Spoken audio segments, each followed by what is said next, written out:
প্রিয় শিক্ষার্থীবৃন্দ, আজকের আলোচনার বিষয় সপ্তম শ্রেণীর গণিত শিক্ষাবর্ষ 2025 মূলদ ও অমূলদ সংখ্যা প্রথম অধ্যায় অনুশীলনী 1.1 সমাধান। আলোচনার শুরুতে আমরা একটু বেসিক জেনে নেই।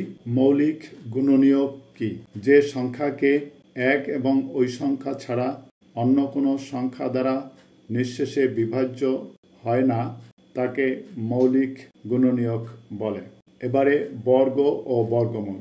কোনো সংখ্যাকে সেই সংখ্যা দ্বারা গুণ করলে যে গুণফল পাওয়া যায় তা ওই সংখ্যার বর্গ এবং সংখ্যাটি গুণফলের বর্গমূল। যেমন 4 সমান 2 গুণ 2 সমান 4, 4-এর বর্গমূল 2।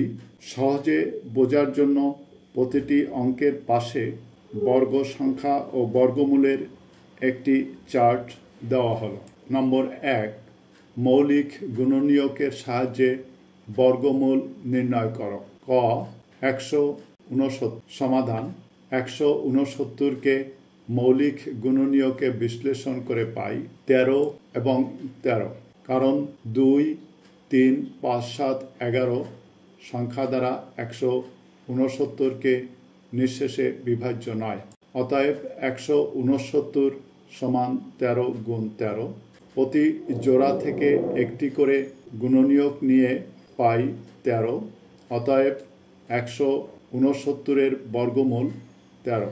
এবারে 1-এর খ 529। সমাধান: 529কে মৌলিক গুণনীয়কে বিশ্লেষণ করে পাই 23 এবং 23, কারণ 529 সংখ্যাটি 2, 3, 5, 7, 11, 13, 17, 19 দ্বারা নিঃশেষে বিভাজ্য নয়। অতএব 529 সমান 23 গুণ 23। প্রতি জোড়া থেকে একটি করে গুণনীয়ক নিয়ে পাই 23। অতএব 529 এর বর্গমূল 23। এবারে গ নম্বর 1521। 1521কে মৌলিক গুণনীয়কে বিশ্লেষণ করে পাই 1521কে 2 দ্বারা বিভাজ্য নয়। অতএব 3 দ্বারা ভাগ করলে আমরা পাব 507। আবার 507কে 3 দ্বারা ভাগ করলে পাব 169। 169কে 13 দ্বারা ভাগ করলে পাব আবার 13। অতএব 1521 সমান 3 গুণ 3 গুণ 13 গুণ 13 করে গুণনীয়ক নিয়ে পাই 3 গুণ 13 সমান 39।